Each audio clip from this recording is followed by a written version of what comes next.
6 of the Herd Winter Racing Series.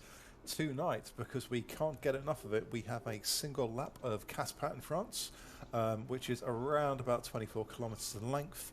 We will thankfully not be taking on any of the sprints, but we will go through the Marina Sprint, through the Pavé Sprint, over the aqueduct KOM, and then over the Petit KOM, down the Petit KOM to the finish line. And tonight I'm going to be following the TTT Queen herself, Lisa Jones, and I'm also joined by Craig and Steve. Steve, who are you following tonight? Well, I was going to follow John Wynn, but he's not in the pen, so I'm currently following Ian. Whose surname I have forgotten, but he Elston. is Ian. It is Ian Elston, isn't it? He is I am. We're off anyway. Ian Elston, and we are off indeed. And Lisa's made a good start, putting out over 300 watts, 5.2 watts per kilo, and based on the race we saw earlier, hopefully that should be enough to keep him in the front group. We've definitely got an awful lot of ATP riders in here. I can see their jerseys all over the place. We've got quite a few Herd in here as well. Lisa is just trying to hang on to the back of a group. How is Ian Elston doing?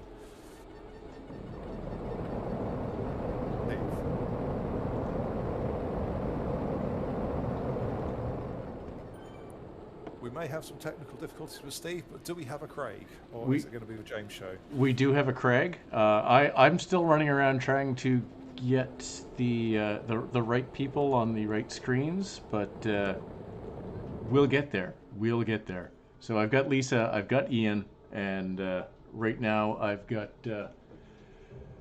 S. McCarthy, and I'm still looking for our to throw up something on the fourth screen here. So. That's where we are. Have you got me now? We do have you. Hello, Stephen Pritchard. I don't know. I love it when Discord has you completely well connected, yet nobody can hear you for no apparent reason. Yeah, Ian's in the front group. He is happily trotting away in a big front group. I say happily trotting away. They're all doing 3 watts per kilogram at the moment, which seems ridiculous. So Lisa is just hanging on to the back of this front group. And I'm delighted to say she has just been awarded the sprint jersey. So well done, Lisa, for being the fastest female through the Marina Sprint. Even though it doesn't count for anything, it's a great thing to do and have. And she is still with this front group, which again looks to be about 50 strong. And this field size is enormous, 119. Granted, that does include me, Steve, Craig, and probably Craig and Craig and Craig. It does. There are 4 of me.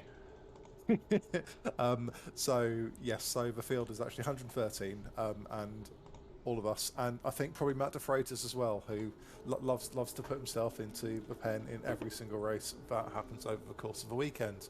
And on Matt de Freitas, let's just say, Matthew, you had an absolutely phenomenal race earlier, finishing 14th with a 5-minute Petit KOM, which is an absolutely phenomenal time. So well done, Matt de Racing, who was not Matt de Recovery earlier today. So great job, Matt. Fun race earlier on today. Saw Chris Greenland in there as well, who sadly wasn't able to join us this evening because he's off showing other people whiskey and bourbon. But we are here, and Lisa is in the front group, doing a great job so far. Is Ian Elston in there as well, Steve? I'm currently not watching to it because I'm fully expecting this bit to be boring and instead editing the podcast. But it looks like Ian is still in the front group. Happily trotting away. It's a massive front group, loads of Herd there. When are ATP going to do something funky? That's what we need to know, James. I seem to recall the last time we had a really, really boring race, we started giving everyone animal names. I don't think that was the last time. I think that was a previous time, James. That is also true. Maybe we need to alternate with country names. I don't think we need to give people names, James. Why do you take away all my fun every time? I'm with Craig on this. I think that was when both you and I were quite tired and very drunk, James. So Well, maybe you are drunk enough I- to I- go on this again. I think I may have been drunk enough to the stage where I needed people on YouTube to come up with animal names for me. This may have happened. And hence Anna Jones has forever been known as Anaconda. I do remember being very excited about 15 seconds after you failed to think e-name, shouting giraffe at you. There we go. So yeah, what we're expecting tonight, it's going to be dull. We're 3 and a bit kilometres in. It's going to be really dull for about 10 kilometres, I'm afraid, unless ATP liven it up with a kind of flat attack, which they may be thinking. We reckon if they're going to do it, it's going to become approaching one of the cobbled sections where the rolling resistance goes up a bit, or it's going to be on those kickers or the aqueduct com, really, isn't it? So yeah, but it's dead flat till we get to the aqueduct com, which is really just a long sprint, and then it's flat again, and then we have what I think is one of the best climbs in the game, the Petit KOM. The best climb in the game. Oh, possibly on a par with Volcano. Oh, I really like Epic. Yeah, but I really like all the climbs in the game, but I think this is actually my favourite. But yeah, I mean, like Steve says, the first half of this race is absolutely boring. And if we go back to Tuesday, it was actually really exciting because the start of the race was absolutely disgustingly vile. And then there was a bit of recovery before the Parve sprint. I mean, you could argue that about 1 kilometre in till about 11 was quite dull, but it didn't feel very dull at the time. So I would say that if we're talking about our favorite climbs in Zwift, mine is almost definitely the hilly reverse climb. So that's just for you, Steve. I'm actually very surprised to hear you say that, actually, Craig, because you did do Volcano Com 6 times in one day. I did, which was fun. That wasn't the word you used to describe it when you finished. That had something to do with the leg cramp on ascent number 6. Yeah, no doubt. So we are just coming up to 5 kilometres in, and the fun and games will start at around about 13 and a half. Lisa is bowsering her heart out at the back of this front group, which looks to be around 51-52 in depth. Steve, how is IAN Elston doing? IAN is still AM in the front group. Nicely sitting at the back. I say nicely, he's doing kind of low threes. This front group is pretty toasty. I wouldn't fancy riding in it myself as a fancy. Yeah, Lisa's doing probably mid-threes most of the way, so it's not the slowest. Craig, you seem to have found a couple of other people to keep an eye on. Who have we got? So right now I've got Jacob Hoare is in a group behind the main group. So he's just hanging on to the back of a group of about 4 or 5. And we've also got Alan Bray, who's in this massive front group. I'll be interested to see how he does as we get into this. Yeah, definitely. And we've still got about 7.5 kilometres until the fun begins. With firstly, we've got the 5% rollers heading into the aqueduct, and that can definitely separate a couple of people off the back of this group. Normally that would be me.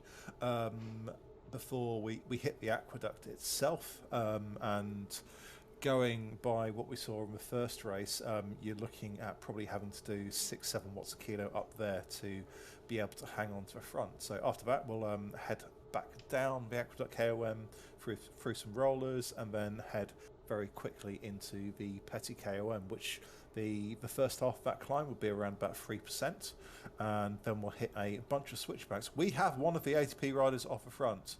I have just told him to come back. It's Andy Kroll. He's currently doing about 5.5-6 watts per gram. He's on a TT bike, but he looks like he's slowing up and waiting for the bunch at the moment. I think. Andy Kroll says K. I think that's him yes, I will come back to the group because he was just doing squats to stay a second ahead of everyone and inevitably be swallowed up. And maybe he can do 5.5 for the whole race. Has he shown the ATP hand a little bit too early? I think he might have. I really do, because I can't see them trying to go from here. This is a really long way out, and yeah, they're doing. But yeah, if he's, I don't know if he's actually on a TT bike. I can't imagine. If he is, I mean, he's on the fasted road bike, so he's gone disco wheels and what looks like one of the good deep rim wheels on the front. So he's gone full aero. Okay, yeah. I think a good portion of people probably have. So a couple of breaking points. Could go potentially full-on sprint over the aqueduct and see if you can hold it over the top. I think team sprint, controversial one. Team as a sprint, 12 riders, you go full gas on the second sprint you come to, over the cobbles, and you try and open up that gap before the aqueduct com, and then TT2.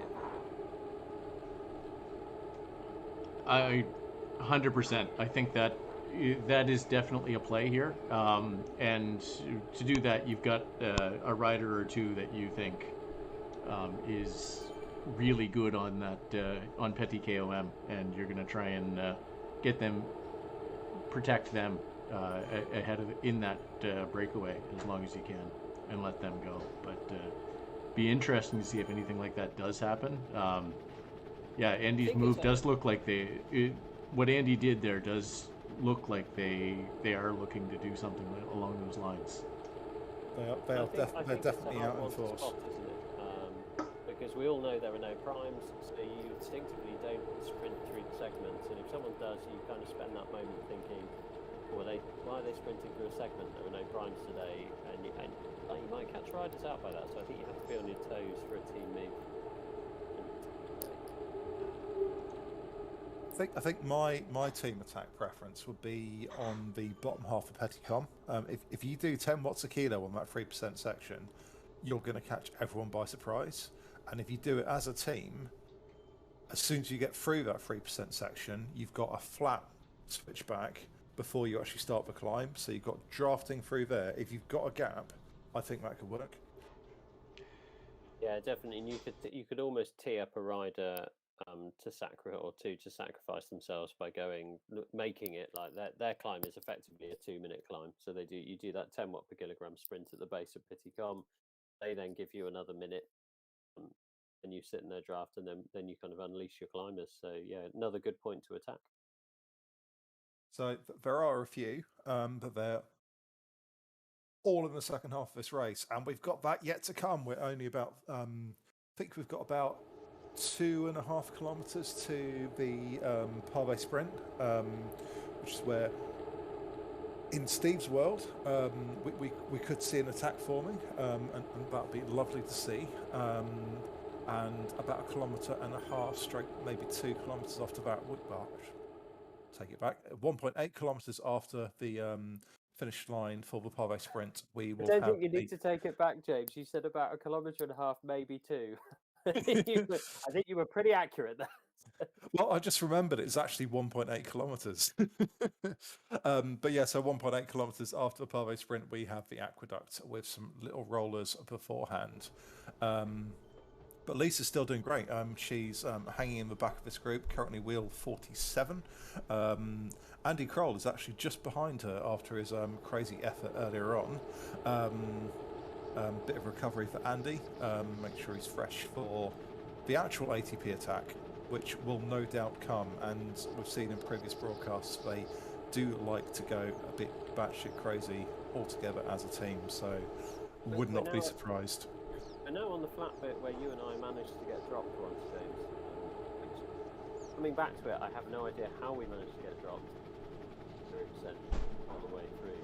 So I'm just putting that down to weirdness at that point. Well, sure, we didn't get dropped until the actual rollers just before the. Yeah, we had like a mini drop and then had to get back on. And then and I think famously here is the point where we saw the first downhill feather attack coming up soon on the -1% Comes up on one of these segments here. I think we need to I refer hope to see to it it. again today. I think we need to refer to it as iconic. Exactly. That would be exactly the right word for it today. So, guys, anyone hanging on to a feather, here is the point to use it. So, Steve, if you're referring to the race, I think you're referring to. I think what happened to you guys, quite innocently, was and not entirely your fault, was that you guys were pretty close to the back, and then a ways in front of you, somebody lost a wheel and gave up, lost the draft, and then you guys had to sprint across the gap. I don't think the two of you, actually lost the draft yourselves. No, it was very strange when it happened, and I know James will have to do a bit of an effort to go on, but it just shows you it's one of those things to watch out for. Like this route is all about expending minimal effort, as we see an ATP rider drop an aero, minimal effort until you get to these rollers. And I've always found that I catch staying in the group to get to here and have nothing to go over the rollers and get dropped before I can really do the aqueduct com any justice. But let's see if anything's coming up as we come into the sprint. It's an interesting point that Craig said. It's a bit of a surprise to be dropped. For me, it wasn't actually a surprise at all because it's something I'm very, very used to. So here we go, approaching the sprint. People dropping aero helmets. No signs as a move of a move yet. ATP still sort of nicely bunched in the group. I think lots of people just chucking power-ups at this point to get rid of ones they don't want for the aqueduct, really. Yeah, I think everyone's just chucking power-ups, hoping for a feather.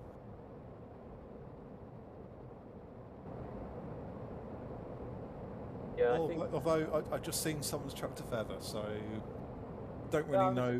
I was just going to say I don't know if the feather is really optimal. I still think the aero helmet can be probably as effective on the aqueduct, given that it's such a short climb and is quite flat at the top as well. So personally, if I had a feather, I would save it for Petit KOM. Oh, I'd do exactly the same. So especially like the last 2 or 3 corners. Yeah.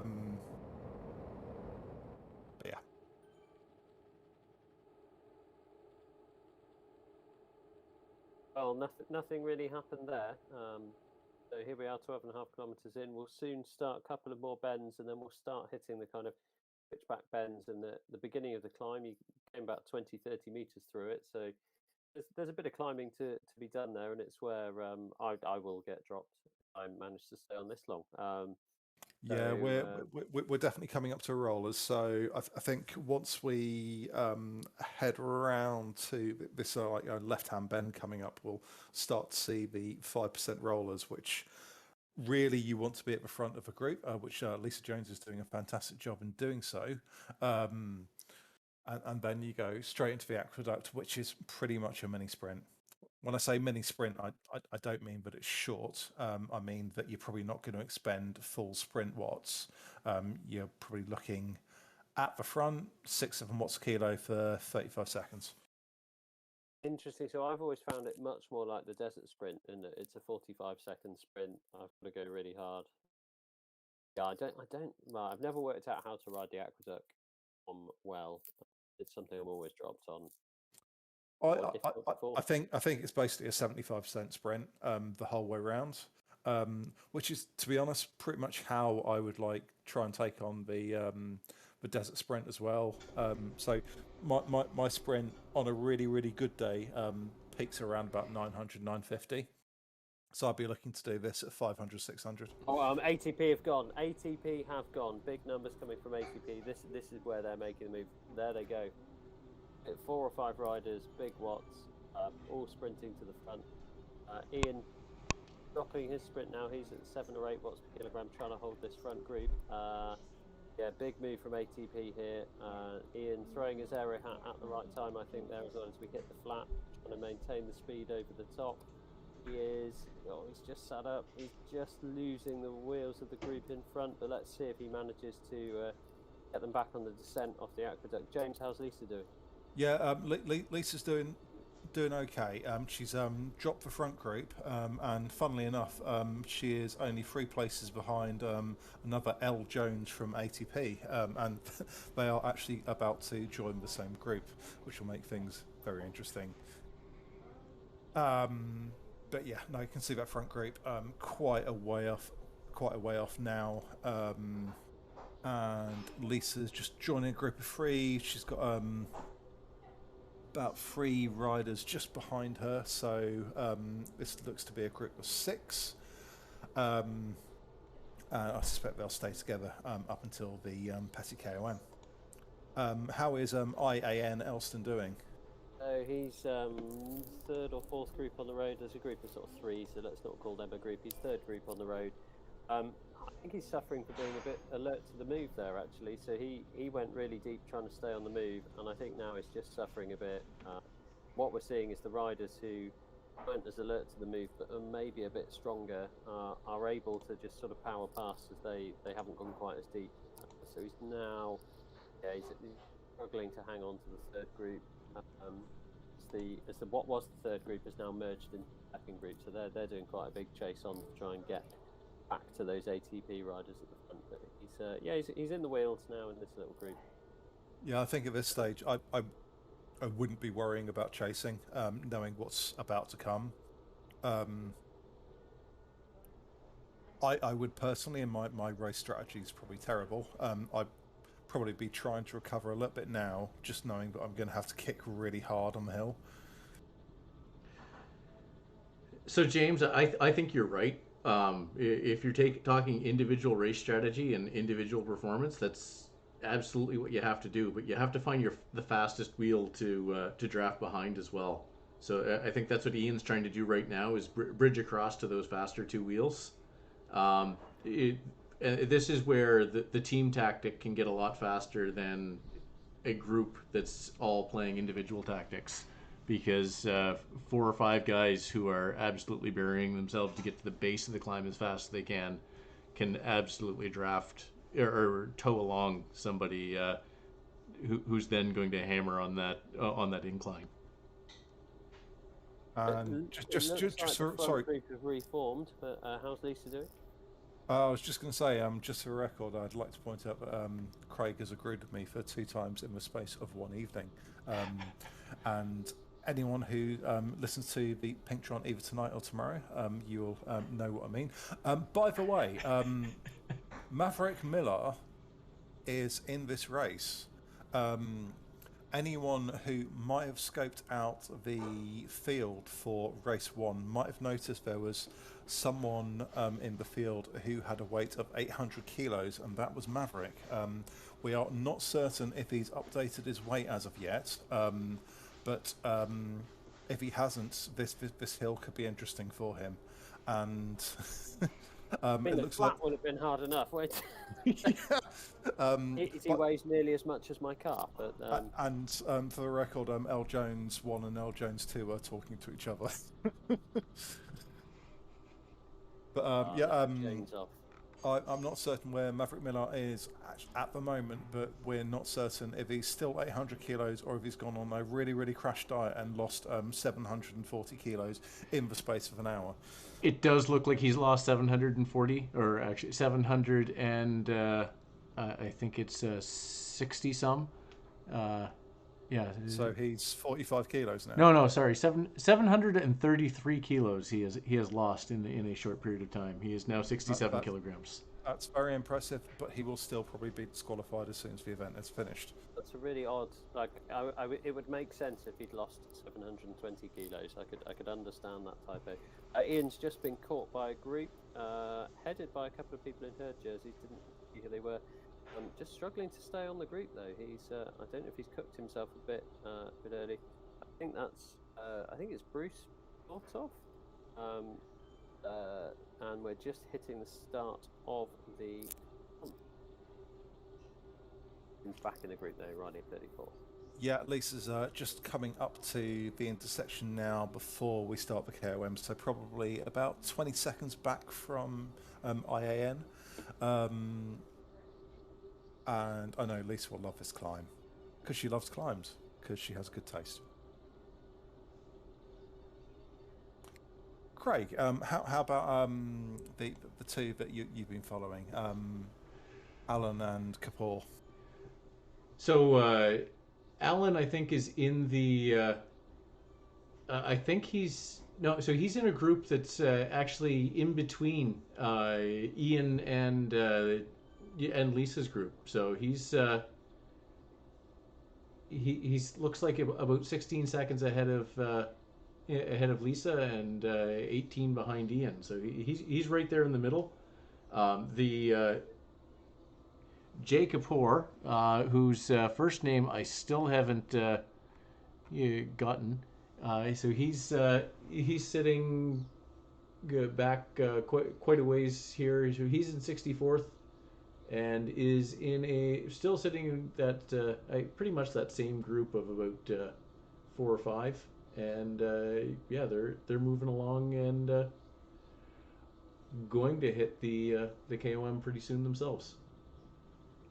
Yeah, so Lisa's group is actually catching a couple of riders on the little foothills of this KOM, and they've actually flown past someone. I didn't see who it was. I don't think they weighed 800 kilos though. But Lisa's definitely picked up a place for that.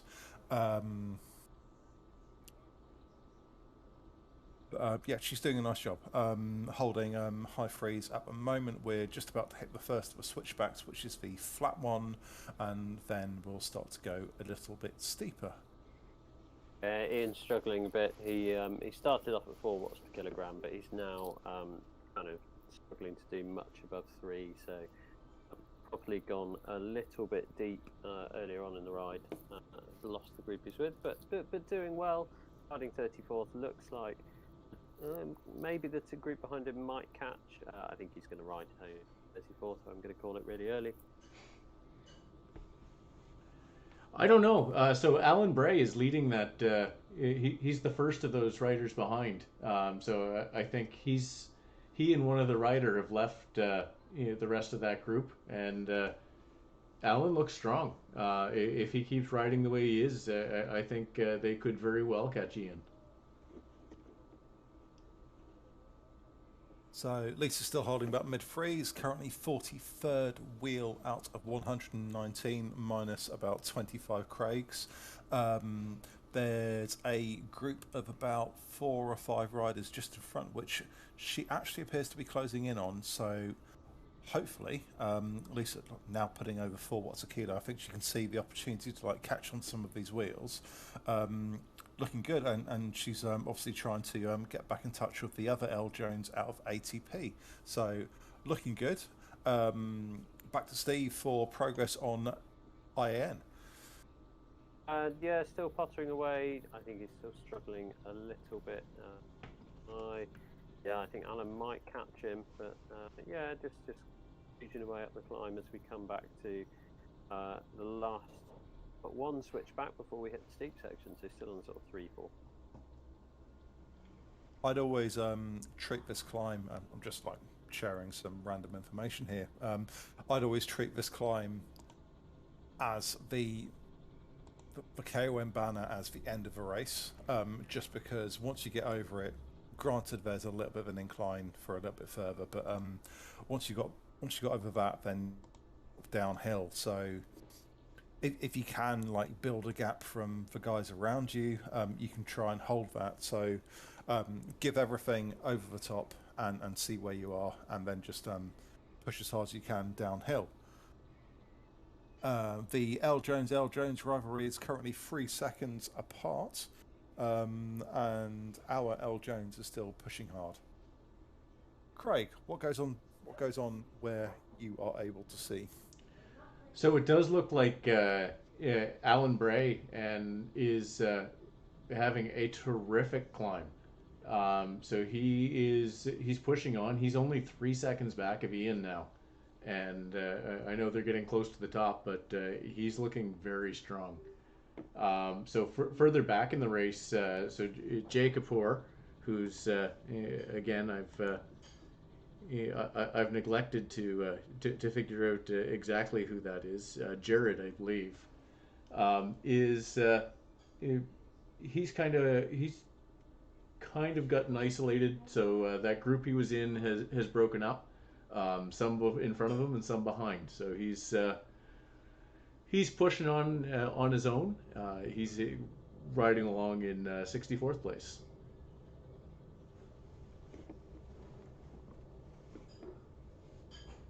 Ian's still averaging around 3.1. Alan catching up behind him now down to 4 seconds. So Ian's on the last little 5% section before we hit the two switchbacks where it gets a bit steeper. So I think Ian's thrown his aero power up quite early, trying to stay on the group as well. So it's now only 25 metres and closing fairly rapidly. I think if Ian's got a kick, now is the time he's got to use it, or actually maybe he's measuring his effort quite well. I know Ian's quite strong in the sprint, so I think if Alan only catches Ian at the top of the climb, I'd still probably fancy Ian in the sprint at the end. They're now down to 14-15 metres. We're approaching the last kickback now. Ian's bumped up the watts a little bit. He's now getting close to 4. Alan's at 4.2. I think Ian's measured this quite well. Alan's going to be just about 10 metres behind him as we come through the KOM banner. And Ian's going to have done a time of 6 minutes 50. Decent time up there. Alan 15 seconds quicker by comparison though. Yep, Lisa's just got the one turn to go, and I can confirm that Jacob Hall is actually Jared. And I'm fairly certain that's an Australian flag. If it is a New Zealand flag, I apologise, I cannot tell the difference. Lisa just coming around to the last turn now with M. Umihara from Japan, who she's been drafting for the last couple of turns. And she is just about to go over the line roundabout now with a time of 6 minutes 57 seconds, which is very, very respectable. Just over the last lump, and then we're on to the downhill, and about 3 kilometres to the finish. Alan's broken away from the rider he came up time with. I don't know if that happened in the climb, Craig. And now he and Ian are in a bit of a two-up race here, just super tucking where possible here. Ian sat up and fully waited for Alan to come onto his wheel. So interesting tactics coming now. They're both putting the power down, looking for the super tuck again now. And we have the very fast descent to the marina. So I would say that for the two of them, it does make sense to put the power down and work together for the next little bit. There is a pair of riders just a few seconds back. So if they can get away and win those two places, that doesn't hurt. Yeah, they're both just pushing the power up a bit when it gets a bit flatter to make sure they can maintain the super tuck as long as they can down here. Ian I think he's really been dropped by Alan. I think it's just they're working out who's on the super tuck and who's not at the moment. Although Alan's doing 5.5 watts per kilogram, so making Ian work for this. That's some big watts to be expending at this point. But as I say, that he's dropped them, and they're back on each other's wheels. So yeah, it's interesting to see what tactics are at play here. Whether they're trying a bit of a two-up time trial. They look like they're just messing about. Oh, excuse me, at the moment, more than anything else. Back to Lisa. She's in a battle for 39th place with M. Umihara, who she managed to catch back onto after being dropped by about 2 or 3 seconds over the top of the KOM. And it's looking like these two will probably have to battle it out over the line. We're down to, I think, probably, and I say probably just because we can't see the exact distance on our screens. We've got about 1.5 kilometres to go. Lisa and Umihara are right together on the descent. Lisa's done a bit of super tucking. We're now down to about 50 kilometres an hour, so no super tucking until you get over 56 with a gradient of 3% or above. So we will see how this one pans out. Steve, Ian's got to be pretty close to the finish line now. Yes, I distracted by trying to post the podcast, so it's not quite online yet. He and his sat on Alan's wheel as Alan jumps the watts up. Actually, he's going trying to make this a little bit hard at the front as we go over the cobbles.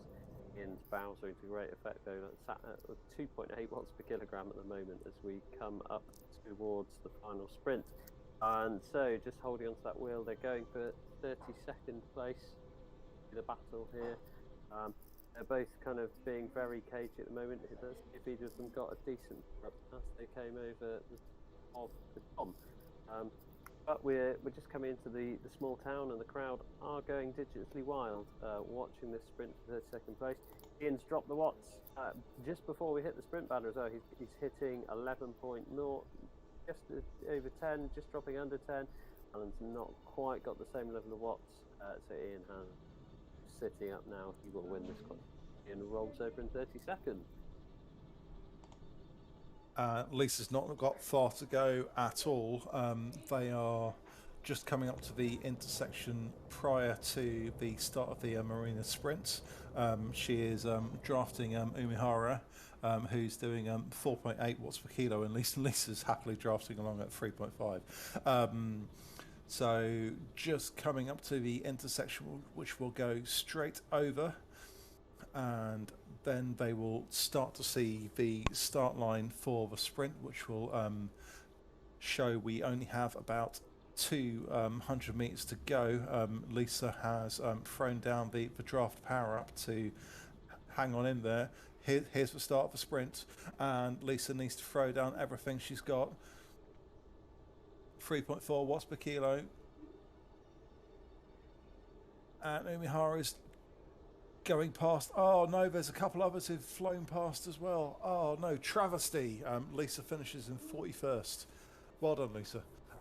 She won about all the jerseys in the entire world, to the extent that Zwift don't know which one to give her, so they've given her the sprint jersey.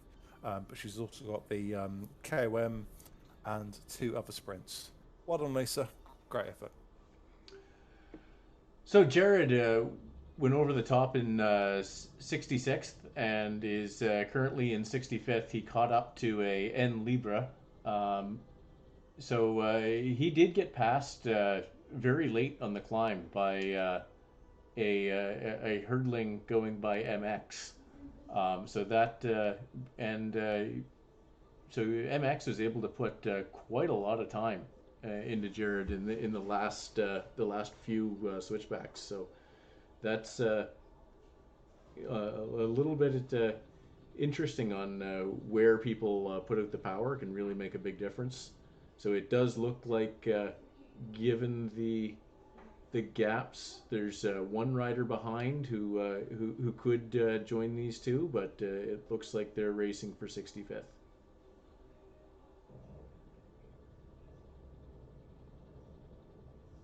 Let's just follow to see how Jared gets on in the final stages. Not far to go at all. And granted that the footage we're seeing on YouTube is probably about 20 seconds behind, but it looks like he's doing a nice job of hanging on to N Libra just in front. It does look. He's the power N Libra is putting out is very impressive for where they are in the race here. It's very interesting on how this is going. They should be just one last little stretch of downhill and then into the flat, I think. Yes, that's where we are. And so this one last bit of descent, good positioning in the back here, but to get ready to go. And yeah, the last kilometer and a bit. We'll see whether either of them decide to try to go from a little bit further out, or whether it just becomes that last bit of sprint.